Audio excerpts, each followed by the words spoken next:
नमस्तु। ये हमारे शरीर की तरंगे हमें वहां तक लेकर जा रही हैं। हमारे भीतर की तरंगे हमें वहां तक लेकर जा रही हैं।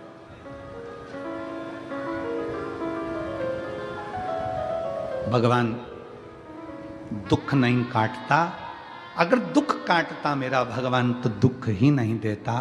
भगवान दुख देता है तो भगवान का कार्य है कि वो उस दुख को सहन करने की शक्ति देता है। दुख कौन काटेगा? अब आपको बताना है, दुख कौन काटेगा? आपका जपा गया नाम, आपका चढ़ाया गया एक लोटा जल। आप जो अपना घर छोड़कर परमात्मा के दरवाजे तक जा रहे हो, किसी भूखे को भोजन करा रहे हो, किसी प्यासे को पानी पिला रहे हो, किसी व्यक्ति के दुख की घड़ी में तुम काम आ रहे हो और एक लोटा जल भगवान शंकर को चढ़ा रहे हो और मुख से श्री शिवाय नमस्तुभ्यम कह रहे हो, तुम्हारा वो सत्कर्म, तुम्हारा वो भजन, तुम्हारा वो नाम जाप, तुम्हारा वो स्मरण तुम्हारे दुख को समाप्त कर देगा, तुम्हारे कष्ट को समाप्त कर देगा। एक पत्र है के द्वारा जपा गया नाम स्मरण, आपके द्वारा किया गया भजन दुख काट देता है, तकलीफ काट देता है, समस्या मिटा देता है।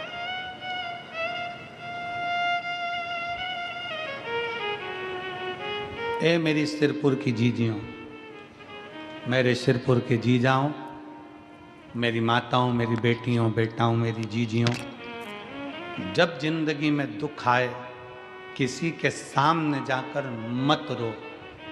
जाना है घर में से लोटा भर कर पानी भरो, श्री शिवाय नमस्तुभ्यं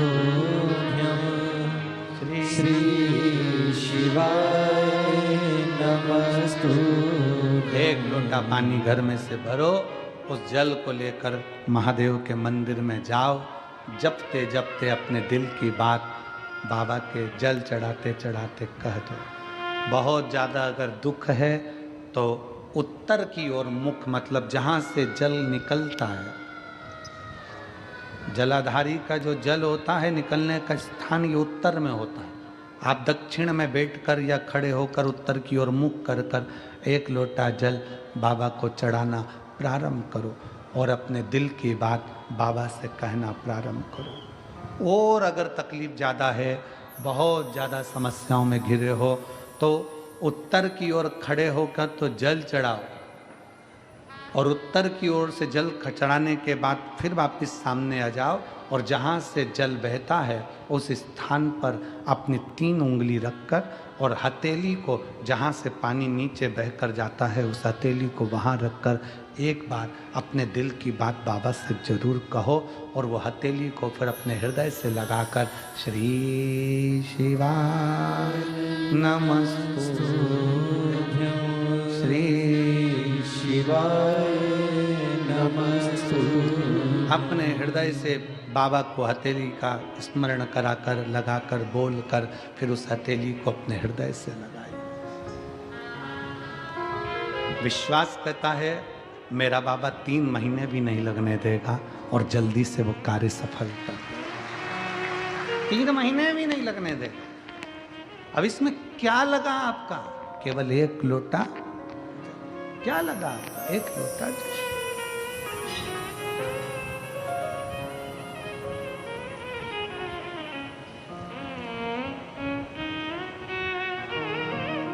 आपकी शिव भक्ति, आपकी भगवान शंकर की अविरल भक्ति शिव के करीब में ले जाती है। जले दुनिया के लोग, जलने वाले, अपशब्द कहने वाले कहते रहें,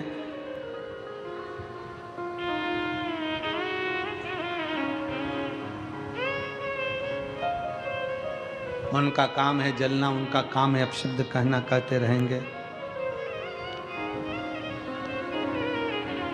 वो कहते हैं ना, तुम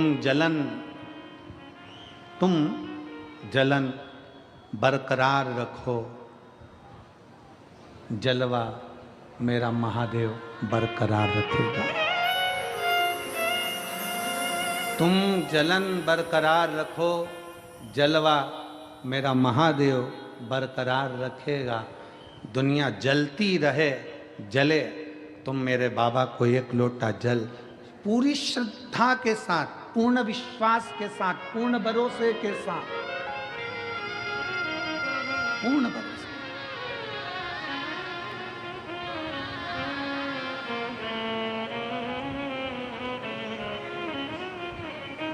एक दीदी ने लिखा अपने पत्र में, कल हम पत्र पढ़ रहे थे, उसमें पत्र में लिखा था, हम साउथ में रहते हैं, हम दक्षिण में रहते हैं, और हमारे कर्नाटक में, हमारे साउथ में, हमारे उधर मंदिर के अंदर महिलाओं को नहीं जाने देते, तो हम जल चढ़ाने कैसे जाएं? साउथ में हमें मंदिर के अंदर जल चढ़ाने नहीं जाने देते, तो हम कैसे जाएं?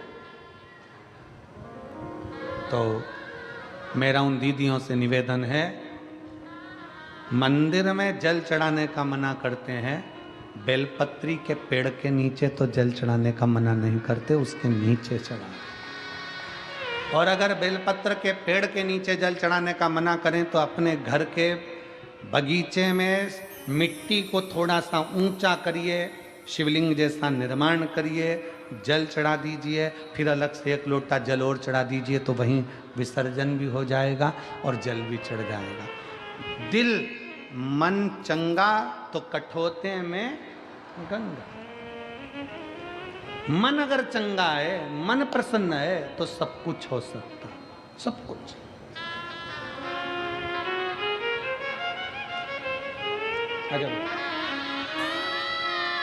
अगर मन चंगा है तो सब कुछ हो सकता।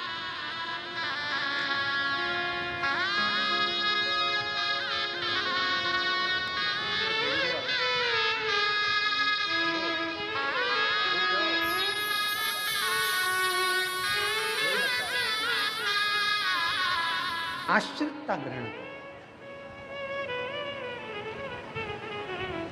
दुख हम आप जो मंत्र जाप कर रहे हैं, जो भजन कर रहे हैं, जो स्मरण कर रहे हैं, जो नाम जाप कर रहे हैं, जो कीर्तन कर रहे हैं, ये हमारे दुख को काट देता है।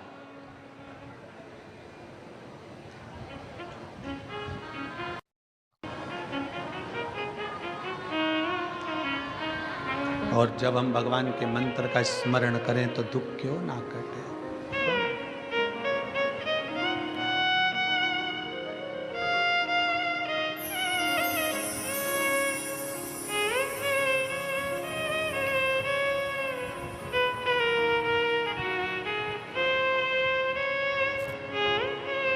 भगवान की भक्ति का स्मरण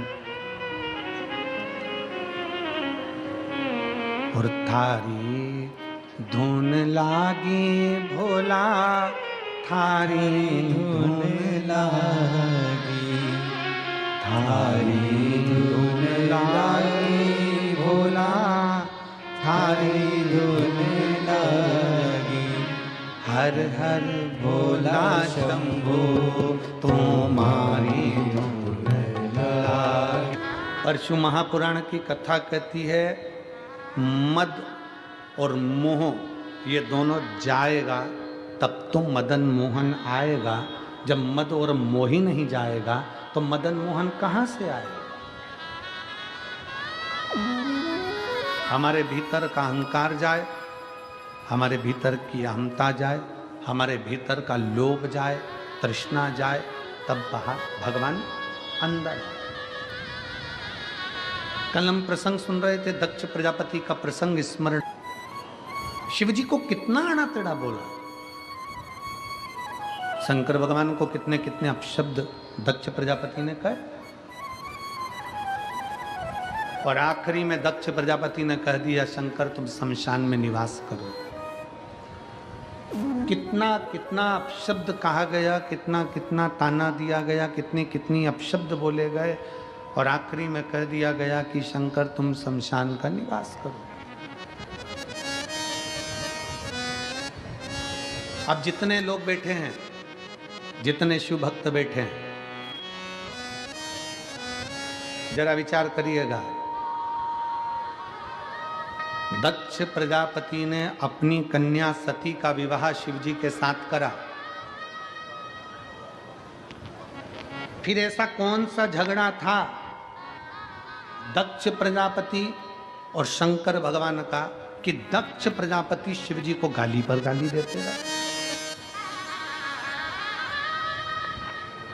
ऐसा कौन सा कारण था कि दक्ष प्रजापति का अपना खुद का शीश शंकर भगवान ने कटवा दिया?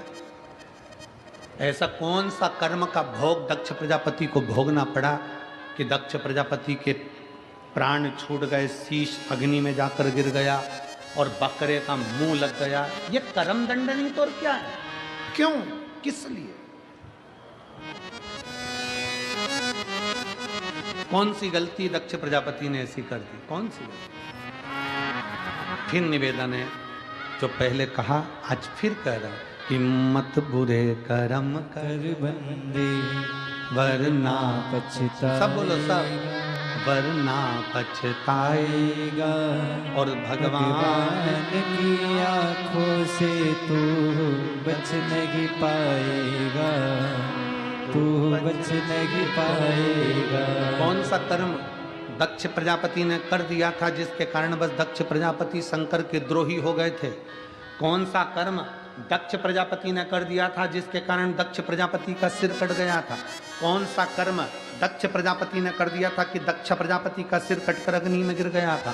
कौन सा कर्म दक्ष प्रजापति ने कर दिया था कि दक्ष प्रजापति का पूरा यज्ञ नष्ट हो गया था? कौन सा कर्म दक्ष प्रजापति ने कर दिया था कि दक्ष प्रजापति का पूरा जितना राज्य भवन था वो सब नष्ट हो गया था? कर्म कौन सा करा था? केवल एक काम दक्ष प्रजापति ने गलत किया था। शायद आप भी वो गलत काम ना कर देते। कौन सा काम करा था दक्ष प्रजापति ने गलत? और भूल से भी अगर वो काम हमारा हो जाता है तो व्यक्ति को जीते जी इस कर्म का दंड तो उसको भोगना ही पड़ता है। जैसे दक्ष प्रजापति स्वयं भोगे, सती के पिता थे तो भी भोगना पड़ रहा। कौन सा कर्म था?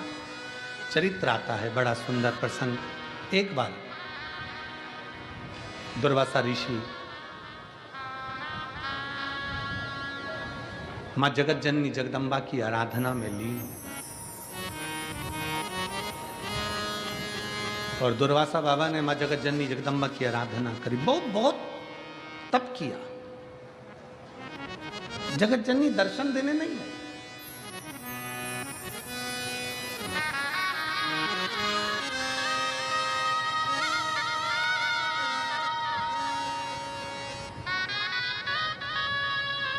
और मेरे आने में बुलाने में क्या कमी रह गई, आप आए नहीं और सुबह हो गई। कौन सी कमी रह गई?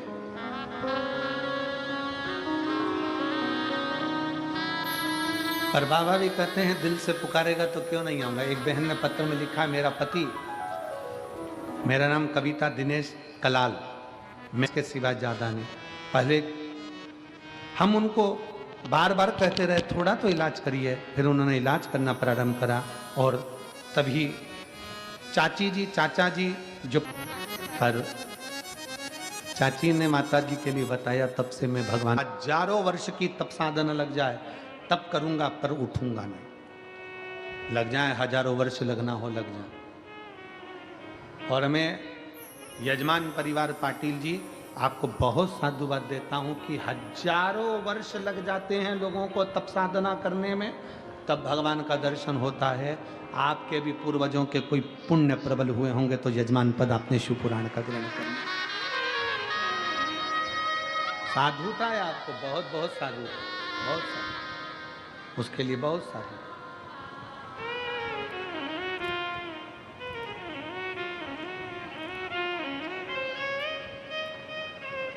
शिव तत्व की प्राप्ति, दुर्वासा जी बैठ गए तप करने के लिए, साधना करने के लिए, उठे नहीं।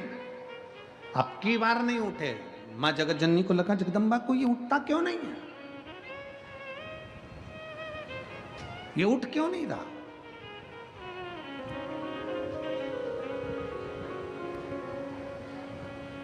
दो तरह की शिव भक्ति है, एक शिव भक्ति बाहर से दिखती है और दूसरी शिव भक्ति अंदर से दिखती है।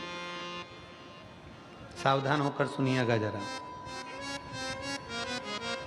जहर पियोगे तो मरोगे कि नहीं मरोगे? जम के बोलो जल्दी से, मर जाओगे ना। और अगर जहर मुंह में रख लो और कुल्ला करो और कुल्ला करके थूक दो, मरोगे नहीं।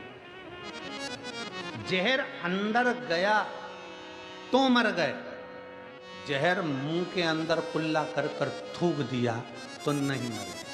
बाहर रह गया जहर तो मरे नहीं हो, अंदर जाता तो मरते, जहर अंदर गया तो मर गए। उसी तरह शिव महापुराण अंदर गई तो तर गए, तो तरे हो। जहर अंदर जाता तो मरते हैं ना। जहर मुंह के अंदर कुल्ला कर रहे हो, थूक रहे हो। वो होते हैं ना, कोई कहे कि साहब भगवान हमारी नहीं सुनता, भगवान हमारी नहीं सुनता। कारण क्या है? क्योंकि तुमने जहर को कुल्ला करा है, शिव पुराण को तुमने सुना नहीं है, अंदर उतारा नहीं है। केवल शिव पुराण को तुमने यहाँ से सुना, यहाँ से निकाल दी, बची कुची थी कपड़ा में झटकार दी, सिर पे पल्लू मल्लू धर के गए थे। थोड़ी थोड़ा निकलते निकलते पानी की बोतल ले ली, किसी ने दी, कोई ने बिस्कुट ले लिया, कोई ने दिया। अपन ने अपना खूब प्रेम से अपना पानी बचा बचा के रख लिया, दूसरे का पानी पी गए।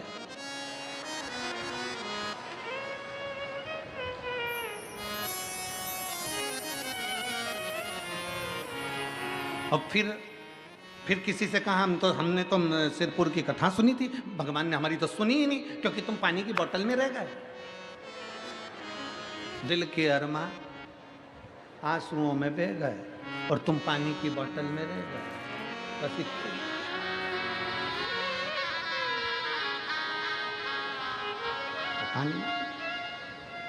तुम पानी के पाउच के चक्कर में, 2 रुपए का पानी का पाउच, पानी की बोतल 10 रुपए के चक्कर में तुम रह गए। और जो था तुम्हारे पड़ोस में बैठी थी, बड़ी ध्यान लगाकर कथा सुन रही थी, उसने कथा को ना इधर से निकलने दिया ना उधर से निकलने दिया। बाजू वाली बोल भी रही थी तो उसको कोनी मारकर पाँव पड़ती हूँ, मैं 2 घंटे के लिए मुझे सुन लेने दे। 50 रुपये खर्च करके 500 रुपये सूरत से, एक बहन यहाँ कथा सुनने आती, सूरत से रोज आती है, सूरत से रोज जाती है, यहाँ से रोज जाती और रोज सूरत से कथा सुनने आती। मैं इतनी दूर से कथा सुनने आती, तेरे हाथ जोड़ती हूँ, थोड़ी देर चुप हो जा। पड़ोसन के पाँव पड़ लिए उसने, बस तू चुप हो जा थोड़ी देर, मुझे शंकर को भीतर उतारना है। जहर का कुल्ला कर कर थूकोगे नहीं मरोगे, जहर अंदर जाएगा तो मरोगे। उसी तरह शिव पुराण केवल बाहर से सुन ली, थोड़ी निंदा कर दी, थोड़ा सुन लिया, थोड़ा ऐसा बोल दिया वैसा बोल दिया, सबके चक्कर में पड़े रहे। शिव पुराण पूरी हो गई, आज 5वां दिन हो जाएगा, कल 6ठा दिन हो जाएगा, परसों दिन सीवर वाला महाराज दुबई के लिए निकल जाएगा, कथा पूरी हो। कल कथा की शिवरात्रि रहेगी, 6ठा दिन है ना, तो कल कथा का 6ठा दिन शिवरात्रि मानी जाती है। लाखों की संख्या में शिव भक्त कल की कथा सुनने के लिए आते हैं, क्योंकि कल बाबा जो भंडार खोलते हैं वो दूसरे